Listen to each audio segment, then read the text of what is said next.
Allez, c'est l'heure du dernier prix, Sandrine. Voilà, et j'appelle pour remettre ce dernier prix Julien Dubois. Il est président du Grand Dax, vous le connaissez parfaitement, et le maire de Dax. Sous vos applaudissements.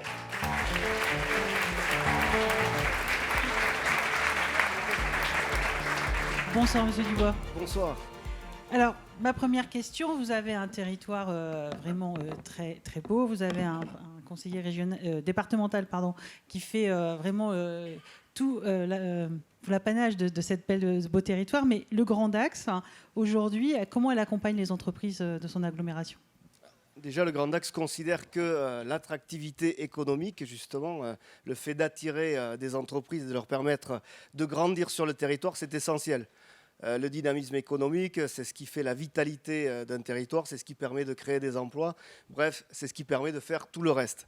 Donc de ce point de vue-là, depuis longtemps, l'agglomération du Grand Dax s'est dotée d'un écosystème qui permet d'accompagner les entrepreneurs, les entreprises à chaque étape de croissance de leur activité. À la naissance, on a ce qu'on appelle une pépinière d'entreprise, un hôtel d'entreprise qui permet de les accueillir pour leur premier pas, pour leur permettre d'éclore dans un écosystème qui leur permet de se concentrer sur leur métier. On a même un Fab Lab qui permet de les accompagner sur les tentatives d'innovation, sur les premiers investissements qu'ils auraient du mal à faire. Et puis après, tout au long de la croissance, on peut les accompagner avec une entrée importante qui est celle du service développement économique, un service qui est tout entièrement dédié à l'accompagnement des entreprises et qui les suit dans leur croissance en leur permettant de trouver des emplacements pour établir leur activité. On a 6 zones d'activité économique sur l'agglomération du Grand Dax et on est en train d'en créer de nouvelles,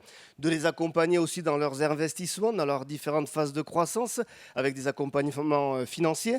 L'agglomération du Grand Dax a aidé à hauteur de plus d'1 200 000 € des entreprises depuis les 3 dernières années, de les accompagner aussi dans leur croissance en termes de matière grise, trouver les bons interlocuteurs quand ils en ont besoin.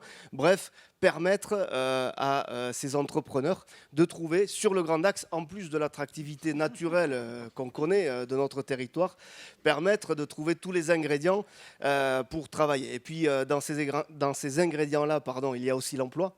Et du coup, nous avons identifié l'enseignement supérieur comme essentiel dans l'offre qu'on devait fournir et proposer sur notre territoire.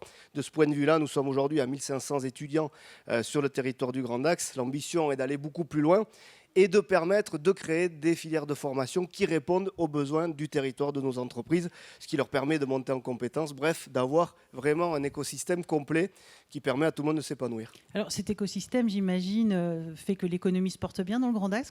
C'est quoi ce que vous diriez ? J'entendais tout à l'heure que sur la région, c'était plus 10% de création d'entreprises. Sur l'agglomération du Grand Dax, c'est plus 20%. Je me doutais que j'aurais une petite surenchère. Je ne sais pas pourquoi, je m'étais dit ce soir, j'aurais une petite surenchère. Et comme je passe le dernier, je sais que personne ne pourra dire mieux. Plus 30, plus 30.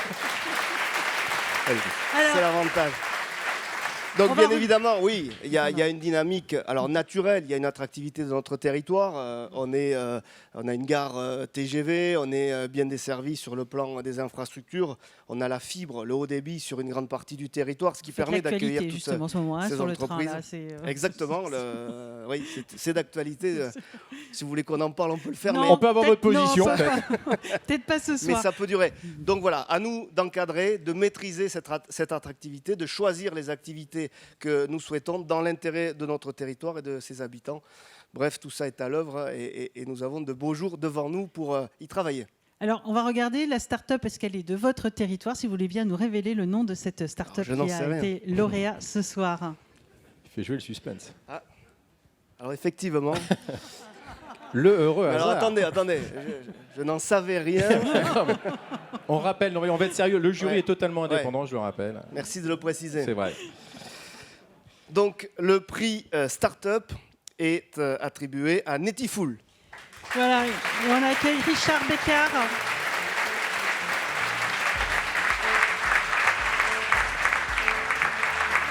La remise du trophée. La remise du trophée pour les photographes, si vous voulez bien regarder les photographes. Alors, on a vu tous ces... Oh là, je vous laisse prendre la photo. Voilà, prenez la pause. Je vous laisse faire. Ah, c'est magnifique. On a une petite Eh oui. surenchère ce soir qui est sympa quand même. Allez. Restez bien sur la croix pour nous répondre aux questions en tout cas, parce que vous êtes Voilà, sortir de votre alors, champ. on a vu tout l'accompagnement de l'agglomération du Grand Dax. Alors, est-ce que Netiful en a profité?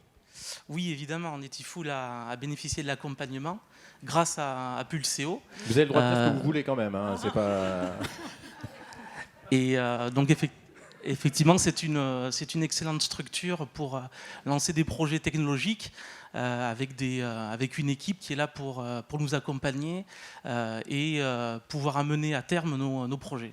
Alors, les projets, on l'a vu tout à l'heure, Stéphane a expliqué quand on présentait l'entreprise, c'est une box qui Oui. permet de garantir l'accès pour les jeunes. Peut-être vous pourriez nous expliquer un peu mieux Ouais. ce Ça qu'il en va est. pas être difficile, je pense. Allez-y. C'est ça. Alors, c'est une box, exactement. C'est un boîtier qu'on installe au niveau des écoles et qui va permettre aux enfants de naviguer sur Internet sans risque, en enlevant tout ce qui est contenu inapproprié, notamment les résultats des moteurs de recherche, les images Google Images, etc. et les sites qui peuvent effectivement être sensibles pour les enfants. Voilà. Et on a vu tout à l'heure, on parlait beaucoup de circuits courts et vous arrivez à générer cette box et l'ensemble de vos innovations avec un circuit très très court en fait. Oui, c'est ça. L'idée, effectivement, c'était de pouvoir faire ce qu'on appelle une preuve de concept d'un produit qui serait fabriqué localement en utilisant des nouvelles technologies comme l'impression 3D qui permet d'utiliser un bioplastique biodégradable et compostable et qui est fait à base d'amidon de maïs. Ça vient d'une usine qui est sur Niort, qui nous envoie effectivement cette résine. Cette ligne de production nous permet effectivement aujourd'hui d'équiper 400 écoles et normalement on devrait arriver à 500 écoles d'ici la fin de l'année avec des objectifs de passer notre 1000e boîtier pour le début du second semestre 2022. Ah bah écoutez, c'est ce qu'on vous souhaite. Et puis une dernière question, je crois que votre actualité, puisqu'elle reprend en présentiel, il y a des salons qui se dessinent très rapidement. Alors c'est quoi l'opportunité d'aller montrer votre box dans un salon parisien Eh aujourd'hui? bien, en fait, on peut sortir de Dax, ça c'est bien. Ah, vous l'avez dit. Voilà. Donc, Mais c'est pour aller à la capitale et revenir plus grand. Hein, c'est juste... Je pense qu'on est très content d'y revenir aussi. Oui, évidemment, tout à fait. Donc effectivement, je participe au salon Educatex, c'est le salon international qui est à Porte de Versailles. Donc c'est un salon où je vais pouvoir effectivement montrer le produit Netifulbot de façon à pouvoir le proposer à plus de collectivités qu'aujourd'hui. Voilà. Une question peut-être, Sandrine, avant que je vous grille la politesse, parce que c'est juste parce qu'il y a plein de gens ici qui doivent se demander si je suis particulier. Je sais que ce marché vous intéresse. Comment on fait si on est intéressé? Pour l'instant, c'est pas commercialisé ou ça va l'être? Voilà, tout à fait. C'est-à-dire qu'on est en train de finaliser en fait un boîtier qui va être en fait un contrôle parental matériel. Alors c'est assez innovant parce que le contrôle matériel dans la tête des gens, c'est plutôt un logiciel qu'on installe. Et bien là, ça va être un boîtier qu'on va installer à la maison qui va diffuser un réseau Wi-Fi. On va connecter simplement l'équipement des enfants dessus et ils seront automatiquement protégés. Donc ça permet de garantir 100% de compatibilité et d'être sûr effectivement que derrière les enfants ne tombent pas sur des contenus inappropriés. Ça va dans le sens des derniers messages de notre président sur... alors pas lui, hein.